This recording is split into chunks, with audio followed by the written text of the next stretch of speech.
Al-Quran Al-Karim adalah kitab syifa, kitab yang merupakan obat. Syifaun lima fi sudur, khususnya adalah obat yang mengobati penyakit hati manusia. Yang penyakit hati tersimpul dalam penyakit syahwat dan penyakit syubhat, penyakit kecenderungan kepada perkara-perkara yang akan membinasakan. Barang siapa yang dia senantiasa mengikuti panduan Quran, dia akan selamat dari berbagai macam fitnah syahwat. Demikianlah kitab ilmu yang akan menuntun manusia memiliki ilmu yang benar, pengetahuan yang hak, yang akan menyikap berbagai macam syubhat, keraguan-keraguan yakni pemikiran. Setelah kita sekilas mengetahui tentang Al-Quran Al-Karim, apa yang menjadi kewajiban kita terhadap Al-Quran ini? Sekalian secara ringkas, kewajiban kita kepada Al-Quran yang pertama adalah melakukan tadabbur, anafhama ma ja'a fihi wa anatadabbarahu. Kewajiban kita adalah memahami isi kalimat Al-Quran dan melakukan tadabbur terhadap Al-Quran ini. Sebagaimana Allah Subhanahu wa taala sebutkan di dalam surat Shah ayat yang ke-29, Allah mengatakan, kitabun anzalnahu ilaika mubarakun liyadabbaru ayatihi wa liyatadhakkara ulul albab. Kitab Al-Quran adalah anzalnahu ilaika, kitab yang kami turunkan kepada engkau ya Muhammad, ya Rasulullah SAW.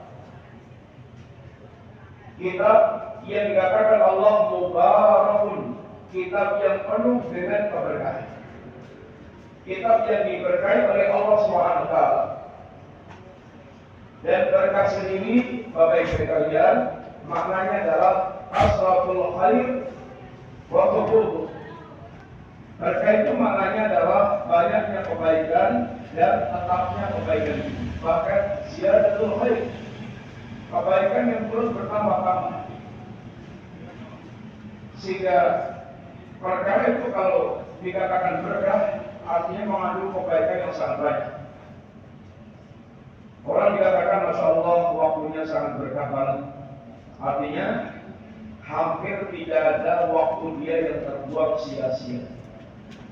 Semua waktunya sangat produktif. Dia disibukkan dari taat ke taat, sehingga berpindah-pindah waktu ke waktu, itu hanya berpindah dari taat ke taat, sehingga betul waktunya sangat produktif banget.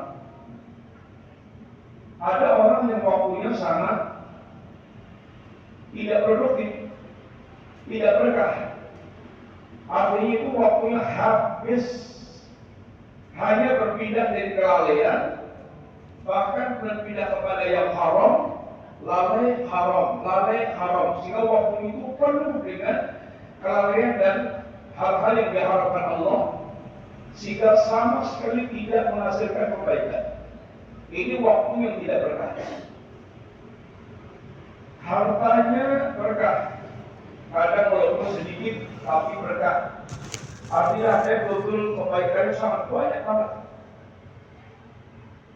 Tidak ada rupiah yang keluar kecuali memiliki makna kebaikan, kecuali menghasilkan kebaikan, menghasilkan pahala. Betul-betul harta yang menjadi sangat produktif, menghasilkan kebaikan bagi pemiliknya. Ada orang hartanya sampai triliunan, tapi belas nggak ada keberkahan pada harta yang dia miliki. Sebagiannya ditumpuk di Cina, di Babang, London, di Bahkan demikian ini deposit di bank yang dimakan ribanya, makan riba sehingga perutnya kenyang dengan riba. Yang satunya diberikan aset semuanya, tanah, bangunan, perumahan, segala macam, hanya melangkrak aset ini dunia. Yang satunya lagi ambil sebagian hartanya untuk foya-foya, senang-senang, mengumbar hawa nafsu, sehingga hartanya tidak ada yang menghasilkan kebaikan. Padahal hartanya nampaknya triliunan. Maka ini menunjukkan hartanya tidak berkah sama sekali. Begitu mati, tidak punya bekal, yang ditinggal di dunia melangkrak untuk ahli waris, dianya tidak memiliki apa-apa lagi kecuali yang pernah dia nikmati. Ilmunya dikatakan berkah, Masya Allah. Setiap dia mendengarkan ilmu, mendapatkan ilmu, maka dia semaksimal mungkin mengamalkan. Begitu dia dengar tentang ilmu zikir pagi, zikir petang, Masya Allah, langsung dia pun konsisten mengamalkan zikir pagi, zikir petang. Tidak dia tinggalkan zikir pagi, zikir petang. Itu namanya ilmu berkah. Begitu dia mendengar sebuah ilmu, dia amalkan ilmu itu dan konsisten terus dia jadi hidupkan. Maka ilmu seperti ini sangat berkah. Ada sebagian orang ilmunya minta maaf sampai sundul langit, gelarnya pun sampai profesor, doktor, kemudian ada banget. Tetapi ilmunya jelas nggak berkah karena tidak terwujud dalam amalan-amalan ketaatan dia kepada Allah, sehingga ilmunya disebut ilmu wawasan, sekedar ilmu pengetahuan, sehingga tidak menghasilkan amalan bagi dirinya. Ini ilmunya tidak berkah. Al-Quran menjadi dikatakan kitabun mubarakun, sekalian, kitab yang sangat berkah, karena Quran ini menghasilkan kebaikan-kebaikan yang sangat banyak. Kebaikan yang sangat banyak. Orang yang mereka membaca Al-Quran, maka setiap hurufnya akan Allah berikan pahala 10 kali lipat.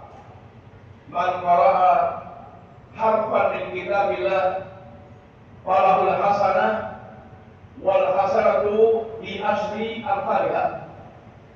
Barang siapa membaca satu huruf dari ayat Al-Quran, baginya kebaikan yang dilipatkan 10. La aqulu alif lam mim harfun. Aku tidak mengatakan alif lam mim satu huruf, tapi alif harfun, mim lam harfun, mim harfun. Sehingga alif lam mim ada 3 huruf dan 3 kebaikan yang dilipatkan 10 kali lipat. Al-Quran Al-Karim, kalau dia ini baca dengan sepenuh hati, Al-Quran akan menjadi kitab yang sangat menenangkan jiwa manusia. Ala bidzikrillah tatma'innul qulub. Ketahuilah dengan berzikir kepada Allah, hati itu menjadi sangat tenang. Dan Quran adalah zikir yang paling utama. Quran adalah zikir yang paling utama. Karena dengan membaca Al-Quran menggabungkan antara zikrullah dan ilmu sekaligus. Al-Quran kitab yang apabila dia ikuti, la yadhillu wa la yashqa. Dia tidak akan sesat dan dia tidak akan jadi celaka. Kitab yang akan menuntun kepada jalan yang lurus, kitab yang akan betul-betul mengantarkan dia menuju kepada hakikat kebahagiaan, sehingga kitab ini kitab yang betul-betul ini sangat itu berkah dalam kehidupan itu manusia. Bagaimana orang mendapatkan berkahnya Quran? Lihat baru ayat ini. Waliyatadzakara ulul albab, yaitu dengan cara Al-Quran ditadabbur, Al-Quran difahami, dimengerti, dihayati, direnungkan, sehingga dari situ akan menjadi kitab yang banyak memberikan faedah dan pelajaran-pelajaran, sehingga menjadi kitab yang merupakan kitab zikir, kitab peringatan. Dia bisa mengambil banyak fawaid, mengambil banyak faedah-faedah, bisa mengambil pelajaran-pelajarannya, sehingga akan betul itu memberikan banyak pelajaran dan peringatan untuk meniti kehidupan mereka. Seperti yang pernah kita sampaikan Bapak sekalian, perkataan Al-Imam Ibnu Al-Qayyim berkaitan dengan ungkapan tentang tadabbur, beliau mengatakan, qira'atu ayatin bi tafakkurin wa tafahumin khairun min khatmil Quran biduni tadabbur. Membaca satu ayat Al-Quran yang disertai dengan perenungan dan pemahaman, bitafakkurin wa tafahumin, disertai dengan perenungan dan pemahaman, khairun, itu lebih baik dibandingkan dengan bihatmil Quran biduni tadabbur, dibandingkan dengan dia hafal membaca Al-Quran tetapi tanpa tadabbur sama sekali. Orang membaca satu kitab, satu jilid buku, bahasanya bahasa Inggris, dia baca dari awal sampai akhir, tapi satu kata pun gak ada yang nyantol, gak ada yang dia pahami. Manfaat apa yang akan dia dapatkan dengan baca buku yang tidak dia pahami satu kalimat pun? Walaupun khatam, gak ada manfaatnya. Gak ada manfaatnya. Apa ini dia bisa mengambil manfaat apa yang dia ambil pelajarannya dari kitab tersebut? Walaupun kalau Al-Quran itu bersekalian tentu beda. Membaca Al-Quran walaupun tidak paham artinya, satu huruf yang dia baca memang sudah diberikan yaitu pahala. Bukan tidak berpahala, berpahala. Tetapi bersekalian, kitab Al-Quran ini bukan kitab lafal-lafal perdukunan. Kitab Al-Quran ini kitab hidayah yang hanya akan memberikan manfaat yang lebih lagi dalam kehidupan kita, yang tujuan utamanya kita baca Quran itu bukan sekedar yaitu mengambil pahala dari membaca huruf-hurufnya saja, tapi lebih dari itu yang Allah inginkan kitab ini menjadi kitab hidayah, kitab yang memang betul-betul membimbing kehidupan kita, semua kehidupan kita terbimbing dengan Al-Quran. Itu yang diinginkan oleh Allah SWT. Sehingga akidahnya terambil dari Al-Quran Al-Karim, ibadahnya terambil dari Al-Quran Al-Karim, akhlaknya terambil dari Al-Quran Al-Karim, dan yang lainnya dalam kehidupan dia, bagaimana dia sampai pada tingkatan bertahkim, berhukum dengan ini Al-Quran Al-Karim. Ini hanya akan bisa terwujud kalau dia melakukan tadabbur, kalau dia melakukan tadabbur, yaitu memahami isi kandungan yang ada di dalam Al-Quran tersebut. Oleh karena itulah kata Ibnu Qayyim, kenapa membaca dengan tafakkur, dengan tafahum itu lebih baik dibandingkan dengan khatam Quran tapi tanpa tadabbur sama sekali? Satu, fa innahu anfa'u lil qalbi, karena membaca Al-Quran dengan tadabbur itu akan lebih bermanfaat bagi hati. Bapak sekalian, ibadah amal yang kita lakukan itu yang paling berkualitas di sisi Allah adalah amal yang berdampak ke dalam hati manusia. Amal yang tidak berdampak kepada hati itu terkadang bukan hanya tidak bermanfaat, tapi bahkan bisa membuat dia celaka. Terus kalian kita tahu ada orang yang sholat, contohnya sama-sama sholat, tapi yang satu Allah katakan dengan sholatnya itu qad aflaha, dia telah beruntung dengan sholatnya tersebut. Qad aflaha ini qad aflaha al-mu'minun alladzina fi sholatihim khashi'un, dia sholat dan dia beruntung. Tetapi ada orang yang mereka itu sholat tapi justru celaka. Fawailun lil musallin, celakalah orang-orang yang sholat. Gimana sih sholat kok celaka? Iya. Yang satu sholat beruntung karena dia sholatnya dia lakukan dengan khusyuk. Ini berkaitan dengan kondisi hatinya bisa khusyuk. Yang satu sholatnya dikatakan Allah fawailun, celaka. Kenapa? Sahun, dia termasuk orang-orang yang lalai. Orang-orang yang lalai, hatinya lalai dengan sholatnya, atau dia melalaikan pula kewajiban sholatnya datang, atau dia sholat tapi nggak ada khusyuknya sama sekali, atau dia sholat tapi modelnya orang munafik sholat. Orang munafik ikut sholat bersama Nabi, bersama para sahabat Nabi, tapi orang munafik tidak mendapatkan manfaat apapun dari sholatnya. Bleger fisiknya sama sholat, tapi yang ini beruntung, yang ini rugi. Kemana kembalinya? Kepada hatinya. Puasa, yang satu dengan puasanya itu dia mendapatkan surga, pintu royan, bau mulutnya aja sangat akan diberikan yang lebih wangi daripada bau misik. Dia akan dilihat orang yang bersabar dengan puasa itu dengan lipatan pahala yang tidak terhingga. Dan segala buahnya keutamaan puasa. Tapi ada orang yang mereka berpuasa juga sama, menahan lapar dari pagi sampai ini maghrib, tapi tidak mendapatkan apa-apa kecuali lapar dan haus.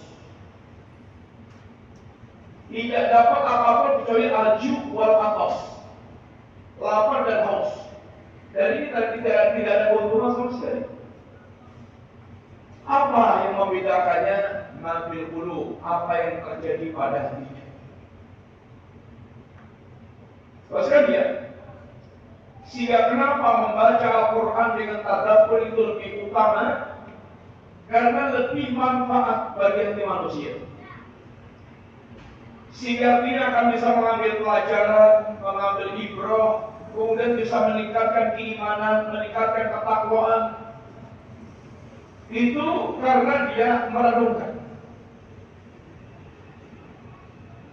Yang kedua, kata Al-Qayyim, wa ad'a ila usulil iman, membaca dengan tadabbur itu akan lebih mendorong dia terdorong untuk mewujudkan amal-amal iman.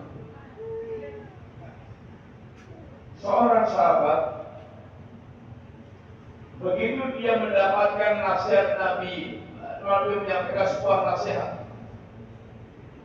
saat itu langsung sahabat kemudian melaksanakan apa yang diajarkan Nabi. Nabi menjelaskan diantaranya mangkanat lahu matlamatun li akhihi min malin aw min irdin fasafal yastahlal al-yawma.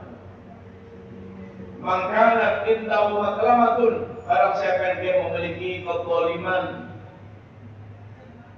kepada saudaranya, baik yang berkaitan dengan harta maupun kehormatannya, hendaknya dia minta halalnya sekarang, artinya selesaikan urusannya sekarang sebelum nanti tidak berguna dirham dan dinar. Yang tinggal adalah membayar kezaliman dengan amal-amal baik yang pernah dia lakukan. Sahabat yang mendengar kalimat ini langsung dia keluar dari majelis. Ternyata dia temui ini saudaranya yang dia berbuat zalim, berbuat salah, minta maaf, menyelesaikan kezalimannya, baru balik lagi. Artinya ketika orang itu paham dan punya hati yang sangat itu menangkap, dia akan tergerak, akan segera tergerak untuk melaksanakannya. Ini kan hasil tadabbur. Dia merenungkan. Wahalawatibi. Dan orang yang mereka membaca dengan tadabbur itu, dia akan yaitu bisa lebih menikmati bacaannya.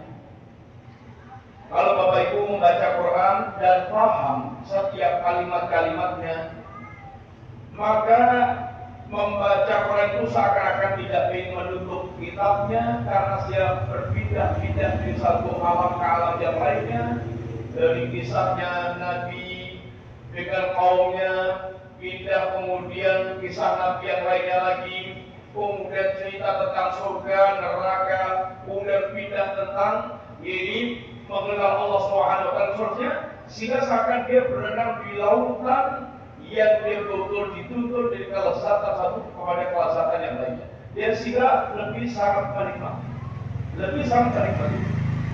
Ketika kita membaca dengan ini penuh dengan tadabbur, beda dengan membaca hanya sekedar target selesai hurufnya, khatam hurufnya, sehingga tidak ada sesuatu yang menyentuh di dalam ini hatinya. Oleh karena itulah ada seorang sahabat yang kalau membaca melewati ayat yang dia sangat terkesan dengan ayat ini, bisa dia ulang-ulang sampai ratusan kali. Karena sangat terkesan dengan ayat tersebut, karena itu akan sangat mengobati hatinya, sangat berdampak kepada yakni hatinya. Terus kemudian hari ini yang sering kita dapatkan, masya Allah, kaum muslimin, mereka dalam perhatian Al-Quran memang terkadang sangat kelihatan luar biasa, membaca Quran sampai dicium-cium, tetapi jauh dari tadabbur, jauh daripada tadabbur. Hanya sekedar ingin baca kemudian tabaruk dan mencium Qurannya, tapi nggak ada kerentak untuk itu tadabbur. Sebagian kita minta maaf, kalau pelajaran tahsin, masya Allah, sangat rajin, sangat semangat, sangat ingin betul-betul, dia tidak pernah tinggalkan. Semangat banget, bagus. Tetapi menjadi tidak bagus itu kalau kemudian semangat belajar tahsinnya itu sama sekali tidak membuat dia semangat belajar tafsir. Kalau dia belajar tafsir Qurannya, gak pernah mau datang. Sehingga semangat untuk memahami Al-Qurannya jadi sangat rendah, atau hampir tidak ada kemauan memahami Al-Quran itu. Padahal harusnya yang pertama kali itu bagaimana dia paham kepada Al-Quran sehingga bisa mewujudkan dalam kehidupan dia. Karena Quran bukan kitab bacaan yang sekedar didengar dengan merdu, tetapi Quran adalah lebih pada kitab hidayah yang menuntut kita bagaimana beramal dalam kehidupan ini. Sehingga bahkan sebagian orang mereka hafal Al-Quran, tapi sangat jauh dari amalnya, sangat jauh dari bimbingan Al-Quran. Sebagian ini orang membaca Al-Quran karena tidak tadabbur, melewati ayat riba, mereka riba, tapi dia asyik saja makan riba. Dia tentu ada dia asyik dengan ribanya. Melewati ayat riba, dia baca sampai melengking-lengking, sangat bagus banget bacaannya, tapi dia hidupnya makan riba. Kayak nggak nyambung antara ayatnya dengan perbuatan dia. Karena membacanya sekedar membaca, tidak melakukan tadabbur. Ada ibu-ibu wanita baca ayat tentang ini takbiran Allah kepada mereka yang bertabaruk ala jahiliyah. Tetapi membacanya ya sekedar membaca, karena sekedar membaca, ianya tetap tabaruk ala jahiliyah, berdandan ala jahiliyah. dan seterusnya dan seterusnya. Ini semuanya disebabkan karena dia tidak melakukan yaitu tadabbur. Maka Allah mencela kepada mereka yang tidak melakukan tadabbur. Afala yatadabbaruna al-Qur'an am ala qulubin aqfaluha. Apakah mereka tidak melakukan tadabbur dalam Al-Qur'anul Karim atau memang hati mereka yang terkunci? Orang yang mereka hidupnya menyelisih tuntunan Al-Quran ada dua kemungkinan. Satu, karena memang tidak paham apa isi kandungan Al-Quran itu. Sehingga walaupun membaca Al-Quran, tapi karena tidak paham, sehingga dia tidak mengamalkan isi kandungannya. Pertanyaannya, kenapa sampai tidak paham? Karena tidak pernah tadabbur terhadap isi kandungan Quran. Atau yang kedua, kadang-kadang sudah mengerti isi kandungan Quran. Sekolahnya saja S1, S2 di sekolah agama yang diajari bagus-bagus, tapi karena hatinya kata Allah buntet, kesegel, maka ilmunya pun tidak memberikan manfaat. Ilmunya pun tidak memberikan manfaat, sehingga antara ilmu dan amalnya itu ngalor ngidul, tidak ketemu. Ya, kalau Allah contohkan seperti ulama-ulama Bani Israel, Allah berikan kepahaman agama, tapi agama itu kayak baju yang dilepas, ditempelkan, yang dipakai adalah pakaian hawa nafsu, sehingga dia diiringi oleh syaitan. Dia ditemui oleh syaitan untuk kemudian masuk ke lorong-lorong tersesat. Kalau di kalangan Bani Israel itu ada yang kayak gitu, di kalangan muslimin pasti akan ada yang dituan pula, karena kata Nabi, la tattabi'unna sunana man kana qablahum. Akan ada di antara kalian yang betul-betul mengikuti tradisinya orang sebelum kalian, yaitu Yahudi dan Nasrani. Ini kewajiban kita yang pertama.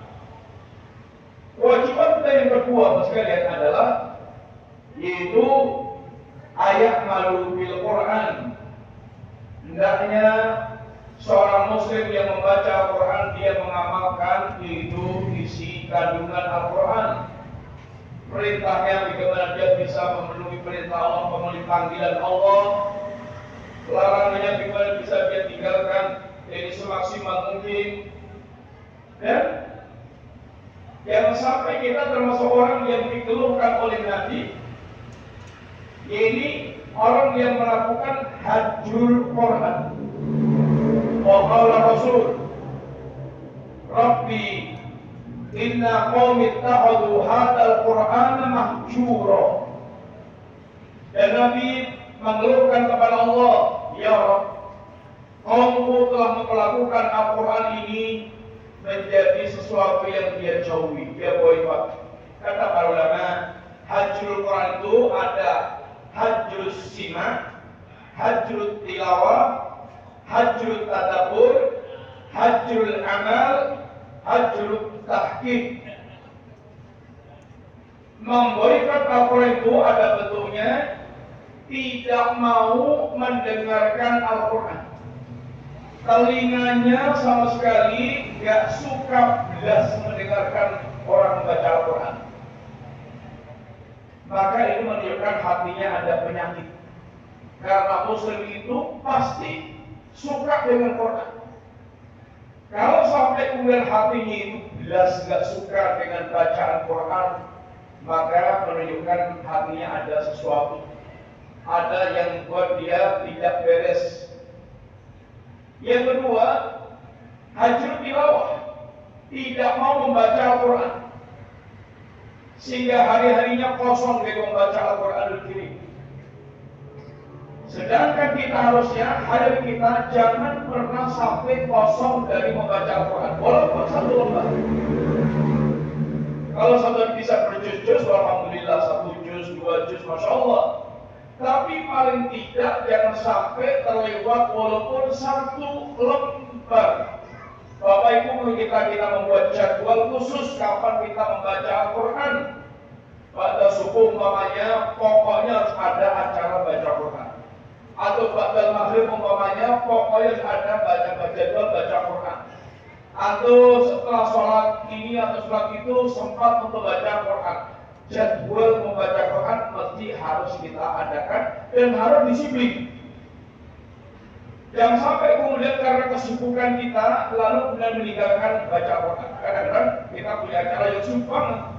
Tapi sesibuk-sibuk apapun, jangan tinggalkan kebiasaan baca Quran walaupun waktunya bergeser. Ibaratnya qadha. Biasanya pada subuhnya ada acara yang sangat membuat itu nggak sempat baca Quran, maka bisa kemudian dilakukan apa paginya, agak siangnya, pokoknya jangan sampai ditinggal. Ini tidak biar. Jangan sampai kita nanti masuk dalam kelompok orang yang mereka hajjul tilawah. Ini menghajar, memboikot, tidak mau baca Quran. Atau hajjul tadabbur, termasuk ini menghajar Quran adalah tidak mau melakukan tadabbur terhadap Al-Quran Al-Karim. Atau hajjul amal, yaitu meninggalkan dia beramal dengan Al-Quran. Hajjul tahkim, meninggalkan berhukum dengan Al-Quran Al-Karim. Terus kemudian Nabi mendidik para sahabat menjadi orang yang betul sangat luar biasa dalam merespon seruan-seruan Allah Subhanahu wa taala. Dia menunjukkan betul jiwa keimanan mereka itu sangat hidup, menyala sempurna.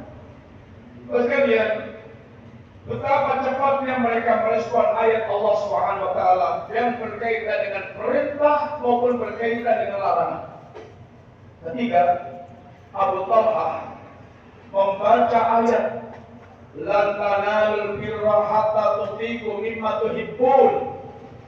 Tidak akan Anda sampai kepada hakikat keimanan, hakikat kebaikan sampai kalian menginfakkan sebagian harta yang Anda cintai. Sebagian harta kita yang kita cintai, bukan yang kita ini tidak sukai. Abu Talha ketika baca ini, dia langsung periksa semua hartanya. Dan didapatkan harta yang paling dia cintai, kebun Bairuha yang ada di depan Masjid Nabawi. Maka Abu Talha pun datang kepada Nabi, ya Rasulullah, aku telah baca ayat ini dan aku telah teliti hartaku dan aku dapatkan hartaku yang paling aku cintai, kebun Bairuha. Aku serahkan kepadamu ya Rasulullah untuk menggunakan fisabilillah yang Allah telah ajarkan padamu. Kata Nabi, malun rabihun. Harta yang sangat menguntungkan, harta yang sangat menguntungkan. Tapi untuk saya, Bapak, kamu bagi saja kebunmu ini untuk saudara Anda yang ini. Ini arah Nabi. Tapi Abu Talha bagaimana cepatnya merespon ini seruan Allah Ta'ala. Ketiga, Abu Dahdah, beliau membaca ayat man alladzi yuqridullaha qardan hasanan. Siapa yang meminjamkan harta kepada Allah dengan pinjaman yang baik,